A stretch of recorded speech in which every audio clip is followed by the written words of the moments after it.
Let's go to MSNBC congressional reporter Michael Schnell and USA Today Washington bureau chief Susan Page, as well as former federal prosecutor and criminal defense attorney Duncan Levin. Michael, what are we hearing from the congressman? Yeah, Anna, the congressman very defiant and denying these allegations against him. So we first saw a statement from him shortly after this news broke of this allegation, saying he was actually surprised that it took so long for the president to go after him, noting that he is a top foe of President Trump. They oftentimes see each other at odds. He said he's not going to stop criticizing the president despite these allegations. He also said he has no intention of dropping a lawsuit that he has against President Trump. It was filed back in 2021, accusing the president of inciting the January 6th attack on the Capitol. Shortly after we saw that statement, Anna, he went on MSNBC where he categorically denied these allegations, calling them false. But he also warned that this could actually come back to hurt Republicans and Trump administration officials, saying that if Democrats take control of the House next year in the midterm elections, they could drag a number of these Trump administration officials before them and ask them questions under oath. Take a listen. All right, folks, welcome to Dr. John Podcast once again. A federal judge just used Trump's own signature defense phrase, no evidence, against his allies, ruling there is zero proof of DOJ weaponization in a major conspiracy case tied to Trump's circle. The irony is devastating. The conspiracy theory that fuels Trump's victim narrative lacks evidence, while the evidence against Trump himself is mounting. Here is what makes this moment so significant and so layered. At the exact same time that judges are throwing out conspiracy claims for lack of proof, the actual criminal cases against Trump are still very much alive. 88 criminal charges across 4 major cases, 34 counts in New York, 40-plus counts in the federal classified documents case, 4 federal counts tied to January 6th and the effort to overturn the 2020 election, multiple state counts in Georgia under a racketeering indictment, 88. And the cases that have gotten charges dismissed, they were not dismissed because prosecutors ran out of evidence. When we're in the majority, we will have subpoena power and accountability will happen. So Bill Pulte and any other lawless official who is carrying out these political prosecutions on behalf of Donald Trump, they should familiarize themselves with the Judiciary Committee room because they're going to be spending a lot of time there answering questions. Now, Anna, it's a big if, of course, because we are still months away from those November midterm elections. A lot could change from here to then. Republicans currently control the House. Democrats, of course, hoping to flip that. But it's interesting to show you at least how we're Democrats, or at least how Congressman Swalwell are thinking about how they may spend the last 2 years of the Trump administration if the House is able to put a check on the White House. Michael Schnell, thanks for that. And so, Duncan, we don't have many details here. Swalwell is claiming he only has one mortgage, and it's in California. How are you looking at this referral to the DOJ? Well, obviously, there's a pattern emerging since there are so many Democrats, Tish James, Adam Schiff, Lisa Cook, the Fed governor, who are all being sort of accused of this in a short time span. They were dismissed on technical legal grounds, drafting issues, procedural problems. The evidence that put those cases together in the first place is still there. Grand jury testimony, documents, phone calls, text messages, recorded conversations, sworn statements from witnesses who were in the room. The evidence didn't go anywhere. Just some of the specific charges got trimmed on technical grounds while the core of the prosecution stayed alive. When you put it all together, what you have is a judge saying no evidence where Trump wanted there to be evidence and plenty of evidence where Trump keeps insisting there is none. That is the legal situation he is actually in right now. It is significantly more dangerous than the way his team tries to describe it. The victim narrative, the deep state persecution story, the witch hunt framing, the everyone is out to get me because I'm fighting for you. That narrative keeps getting undercut in real courtrooms by real judges applying real legal standards. A referral like this is not a finding of wrongdoing, particularly coming from a political appointee. But given recent actions by DOJ, I think we can be concerned about the way that they're viewing these cases. But this is one of the most binary areas of white collar law. Either a mortgage application was violated or not. You don't prosecute mortgage fraud on rhetoric. So these cases are very fact intensive, very document driven. I mean, these are W-2s and bank statements and loan applications. And frankly, Eric Swalwell is a member of Congress. And so DC is presumptively his primary residence. The criminal referral is saying that he may have lied and said that it was his primary residence, but it wasn't. But typically members of Congress spend 150 to 180 days or more in DC. And if that's where he spends the majority of his nights during the session, it qualifies under many banks' primary residence definitions. And so there may not really be a case there. They can have a lot of rhetoric surrounding it. While that narrative is getting dismantled, the 88 charges are still sitting there, still being litigated, still representing real legal exposure that his team has been working overtime to delay and shrink and appeal and immunize away. Legal analysts who have looked at the full picture of Trump's exposure across all 4 cases, including the contempt findings when he refused to comply with subpoenas, including the massive civil fraud judgment in New York, including the documented evidence in the federal cases, have argued that there is plenty of evidence to justify serious criminal accountability for Trump. Whether that accountability materializes and when and in what form depends on the courts, the prosecutors, the political situation, and about 100 other factors. But the point is this. The legal exposure is real. The evidence is real. The one thing that has been holding the whole thing together for Trump is the delay strategy. Every month a trial doesn't happen is a month he doesn't have to face a jury. But this comes down to the documents, and we really just don't know what the documents say yet or whether DOJ is going to do anything. Right. And Susan, as we have already sort of laid out, there are others who've come before Swalwell here. He's now the 4th perceived political foe to face mortgage-related cases. Is this weaponization of the Justice Department? Well, it's easy to see a pattern. These people share 2 things. They're accused of mortgage fraud, and they've criticized Donald Trump in the most serious of ways in their different roles. So you do not have to be a conspiracy theorist to see a connection here. And, even to the point of all of these people deny any wrongdoing. Falwell is dismissing it out of hand. Of course, these charges are not free for them. These people are now going to have to pay thousands, tens of thousands, hundreds of thousands of dollars to defend themselves legally.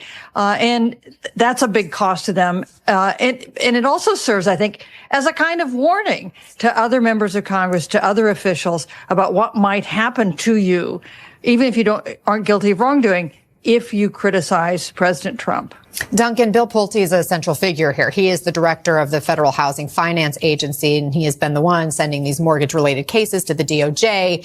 He was asked about it on CNBC in September. Let's watch. The question that is now hanging over all of it is how much longer can the delays hold? Because the evidence is not going away. The charges are not going away. The courts are not saying what Trump keeps insisting they are saying. Today, we are going to break all of this down. We're going to look at the ruling and what it actually means both for that specific case and for the broader conspiracy narrative that Trump has been using to frame all of his legal troubles. We're going to walk through the 88 charges, what they cover, what evidence supports them, and which ones are still alive versus which ones have been trimmed on technical grounds. We're going to talk about why charges getting dismissed for technical reasons is not the same as a finding of no evidence. We're going to get into the delay strategy and how long it can realistically hold. I'm not going to be intimidated from pursuing mortgage fraud just because somebody has the special title of being a Fed governor. This is my job to ensure the safety and soundness of the mortgage market. It doesn't matter whether you're a Republican or Democrat or a Fed governor or somebody who mans a convenience store. If you commit mortgage fraud,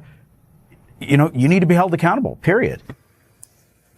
Do you buy that answer, that it's just about doing the right thing, Duncan?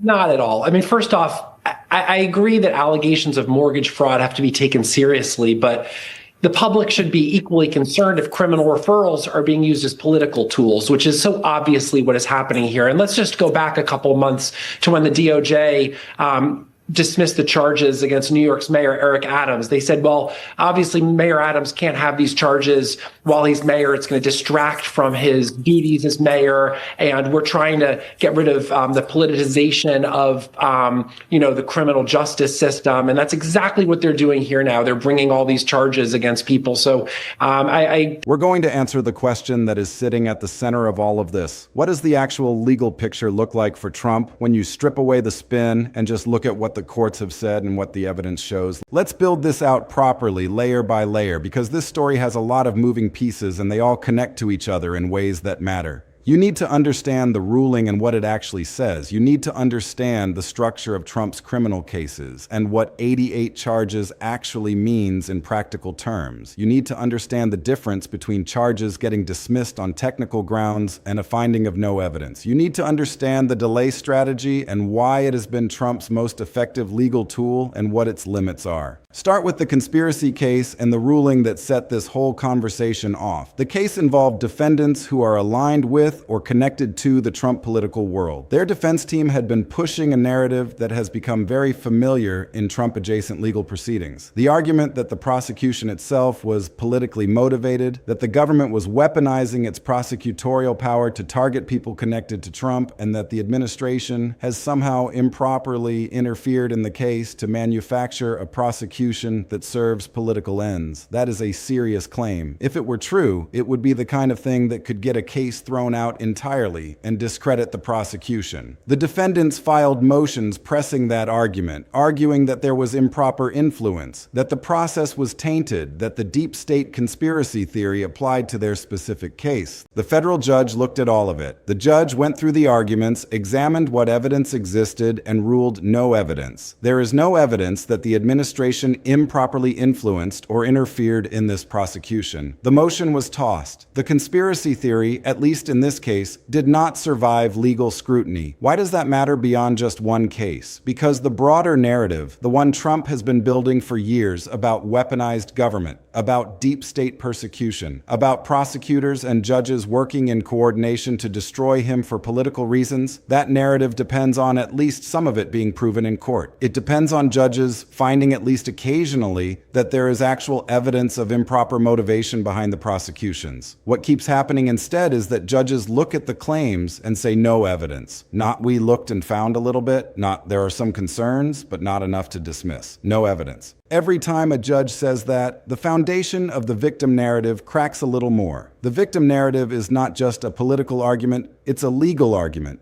Trump's team has used it in actual courts to try to get actual charges dismissed, and actual judges keep evaluating it by legal standards and finding it does not hold up. Now let's look at the actual scope of Trump's criminal exposure, because the contrast with the no evidence ruling is where this story really hits. 88 criminal charges. That is a number worth sitting with for a moment because it is easy to get desensitized to it when it has been in the news for a long time. 88 specific counts across 4 separate prosecutions in multiple jurisdictions involving multiple different sets of facts and evidence. Start with New York. 34 counts of falsifying business records in the first degree related to the hush money payments and the way those payments were recorded and characterized. That case produced a historic guilty verdict. 34 counts convicted. That is already on the books. Then there is the federal classified documents case. 40-plus counts related to the alleged mishandling of classified materials after Trump left the White House and the alleged obstruction of the government's efforts to retrieve those documents. The evidence in that case included boxes of classified materials found at his residence, surveillance footage, testimony from witnesses, and recorded conversations that prosecutors argued showed deliberate concealment. Then there are the federal January 6th related charges. 4 counts tied to the effort to obstruct the certification of the 2020 election result and to the broader attempt to overturn the outcome through multiple schemes. Then there is the Georgia RICO case, a racketeering indictment under Georgia state law that covers an alleged conspiracy to interfere with the 2020 election results in that state involving multiple defendants and a wide array of alleged criminal acts. That is an enormous amount of legal exposure. The crucial point about the charges that have been dismissed so far is this. When charges in the Georgia case were thrown out, it was not because the court found the defendants were innocent. It was not because the prosecution ran out of evidence. It was because specific counts were drafted too vaguely under the applicable state law. A technical drafting problem, not a factual finding. The core racketeering case stayed alive. The underlying evidence that supported those dismissed counts did not disappear. It simply could not sustain those specific charges as written under that specific state statute. Trump's team celebrated those dismissals loudly and publicly, framing them as proof that the cases were falling apart and that the evidence was thin. That is not what a dismissal on technical legal grounds means. Technical dismissals happen all the time in complex criminal cases. Prosecutors sometimes overreach on the number of counts or frame charges in ways that don't quite fit the statute, and judges trim the indictment accordingly. That is a normal part of criminal litigation. It does not mean the underlying conduct did not happen. It does not mean there is no evidence. It means those specific charges as drafted did not survive a technical legal challenge. The rest of the case goes on. Legal analysts and former prosecutors who have looked at the full picture of Trump's criminal exposure have been consistent about something that his team tries very hard to obscure. There is substantial evidence across these cases. Grand jury testimony, documentary evidence, electronic records, witness statements, financial records, surveillance footage, recorded phone calls and conversations. This is not a situation where prosecutors built thin cases on circumstantial evidence and a prayer. These are cases that grand juries made up of regular citizens, not political operatives, found credible enough to indict on. Grand jury indictment means a group of ordinary people looked at the evidence and found probable cause to believe crimes were committed. That is a meaningful legal threshold, and Trump crossed it on 88 counts across 4 jurisdictions. The civil fraud judgment in New York, where a judge found that Trump and the Trump Organization had massively inflated asset values to defraud lenders and insurers, added another layer to the picture of documented misconduct. The contempt findings, when Trump refused to comply with subpoenas in New York, demonstrated that even civil legal process had to force his compliance. None of that looks like a system that has no evidence. It looks like a system that has a great deal of evidence and is working through the legal process of dealing with it.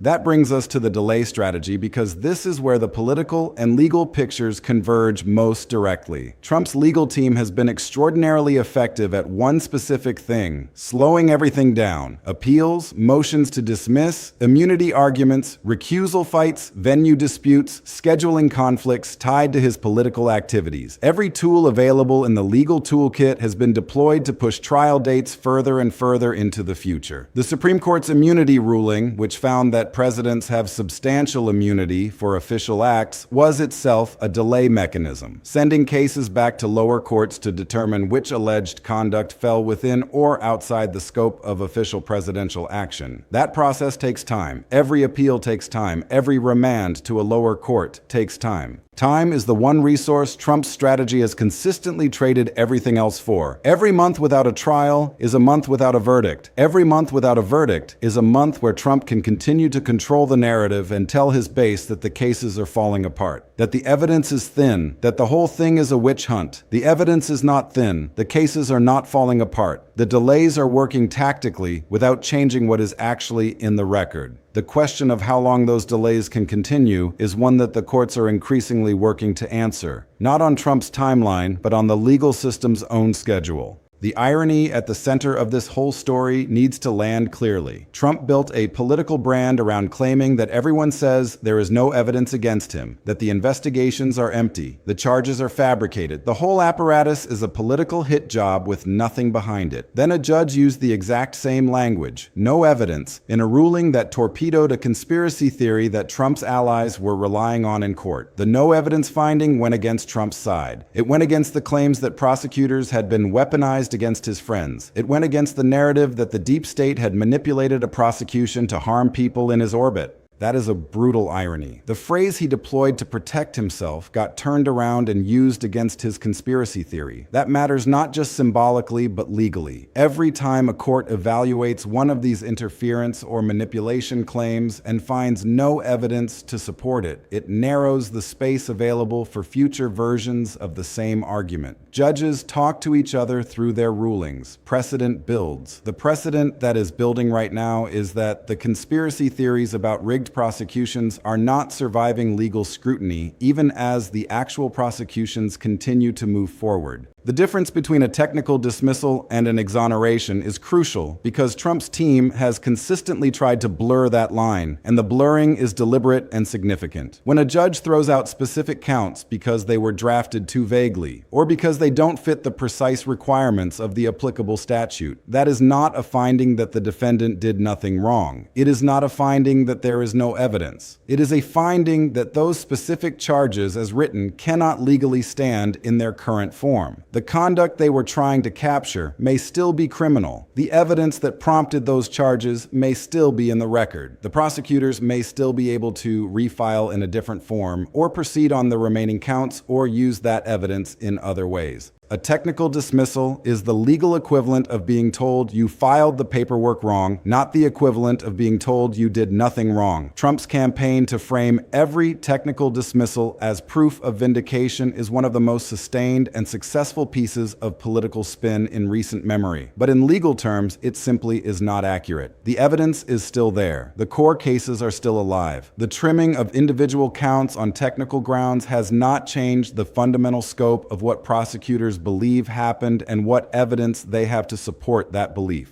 The question of timing and what it actually means for Trump's personal legal exposure going forward is critical. The delay strategy has been effective. It has pushed cases into futures that were not originally anticipated. It has created political complications by tangling legal proceedings with election cycles and second-term presidential activity. But delays are not permanent resolution. The cases that are still alive are still moving on whatever timeline the courts impose. The immunity questions that went to the Supreme Court came back with rulings that provided some protection for official acts, but left significant questions about unofficial conduct. Lower courts are working through exactly where those lines are. That process is not infinite. At some point, and probably sooner than Trump's team would prefer, courts are going to run out of patience with further delay and set trial schedules that actually hold. When that happens, when the cases that have been hanging in legal limbo for years actually go to trial, the evidence that prosecutors have been sitting on gets presented to juries. Regular people, citizens, not political operatives, not media commentators, not loyal supporters at rallies, jurors who take an oath and evaluate evidence according to legal standards. The New York case already went through that process. 34 counts, guilty verdict. That is the template for what happens when Trump's legal exposure actually gets in front of a jury.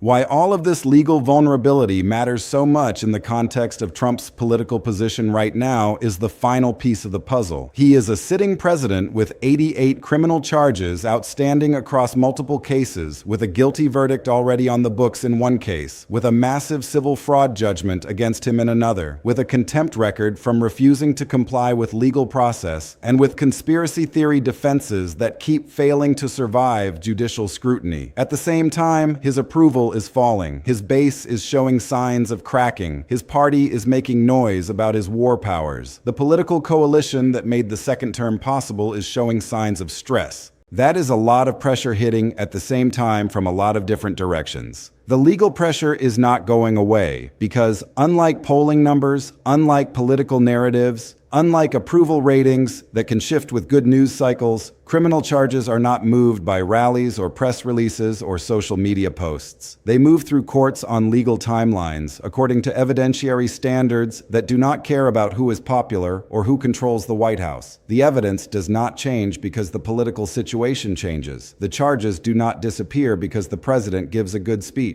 That is why the legal picture is in some ways the most durable threat to Trump's long-term political standing, because it exists independently of the political winds, and the political winds are already getting rough. Let's bring all of this together clearly, because the picture that emerges when you lay all of these pieces out side by side is a very specific and very important one. It is very different from the picture Trump's team tries to paint in every press release and every rally speech and every social media post about his legal situation. The no evidence ruling is not an isolated incident. It is part of a broader pattern in which courts are systematically rejecting the conspiracy theories that Trump has used to shield himself from accountability. And at the same time, the actual evidence against Trump continues to accumulate, and the actual charges continue to move forward through the legal system. The 88 charges represent something that Trump cannot talk his way out of. They are documented, they are specific, and they are being litigated in courts that are not subject to his political control. The delay strategy has bought time, but it has not bought exoneration. It has postponed trials, but it has not eliminated evidence. It has created political advantages, but those advantages are temporary. Every day that passes is a day closer to the next trial, the next hearing, the next moment when the evidence gets presented to a jury or a judge. The contrast between the no evidence ruling and the actual evidence against Trump is the story that his team does not want anyone to focus on. They want the conversation to be about the conspiracy theories, about the weaponization of government, about the deep state. They want supporters to believe that everything is a witch hunt and nothing is real. But the courts are saying something different. The courts are saying that the conspiracy theories have no evidence while the prosecutions have plenty. The courts are saying that the victim narrative is not holding up to legal scrutiny while the charges are holding up enough to continue moving forward. This is the reality that Trump is facing right now. A federal judge said no evidence to his conspiracy theory. The evidence against him is still sitting in court filings, grand jury transcripts, witness statements, and documentary records. The delay strategy has pushed trials into the future, but the future is arriving one day at a time. The cases are still alive. The evidence is still there. The legal exposure is still real. The political implications of all of this are significant. A president with 88 criminal charges outstanding, with a guilty verdict already on the books, with a massive civil fraud judgment, and with conspiracy defenses that keep failing in court, is a president under enormous pressure. The pressure is coming from the legal system, which does not care about politics. It is coming from the courts, which keep issuing rulings that undercut his narrative. It is coming from the evidence,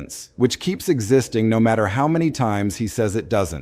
The question that is now hanging over all of it is how much longer the delays can hold. The courts are not going to let cases pend forever. They are not going to let immunity questions remain unresolved indefinitely. They are not going to let the delay strategy succeed indefinitely. At some point, the legal process will reach its conclusions. The trials will happen. The juries will deliberate. The verdicts will come. And when they do, the gap between Trump's version of his legal situation and the actual legal situation will become impossible to ignore. That is the story of this moment. A judge said no evidence to the conspiracy theory. The evidence against Trump remains. The charges are still alive. The legal exposure is real, and the delays that have been protecting him are running out of time. The courts are moving. The evidence is accumulating. The pressure is building, and the moment when all of it comes together is coming regardless of what is happening politically. When it arrives, it is going to matter. The no evidence ruling that Trump's side lost is not a victory for him. It is a defeat of the narrative that he has been using to protect himself. And the evidence that he keeps claiming doesn't exist is very real and very much still in play. The legal situation Trump is in right now is significantly more dangerous than the way his team tries to describe it. The victim narrative, the deep state persecution story, the witch hunt framing, the everyone is out to get me because I'm fighting for you. That narrative keeps getting undercut in real courtrooms by real judges applying real legal standards. While that narrative is getting dismantled, the 88 charges are still sitting there, still being litigated, still representing real legal exposure that his team has been working overtime to delay and shrink and appeal and immunize away. The next chapter in Trump's legal story, whichever case moves next, whichever court sets the next hearing, is coming regardless of what is happening politically. When it arrives, it is going to matter. The courts are not saying what Trump keeps insisting they are saying. They are not finding that the cases are without evidence. They are not finding that the prosecutions are politically motivated. They are not finding that the conspiracy theories are true. They are finding the opposite, and those findings are accumulating one ruling at a time, one decision at a time, one no evidence at a time. The legal picture for Trump is getting clearer, not murkier. And the picture that is emerging is one that his team has been working very hard to prevent anyone from seeing. But the courts are showing it anyway, and the evidence is there for anyone who wants to look.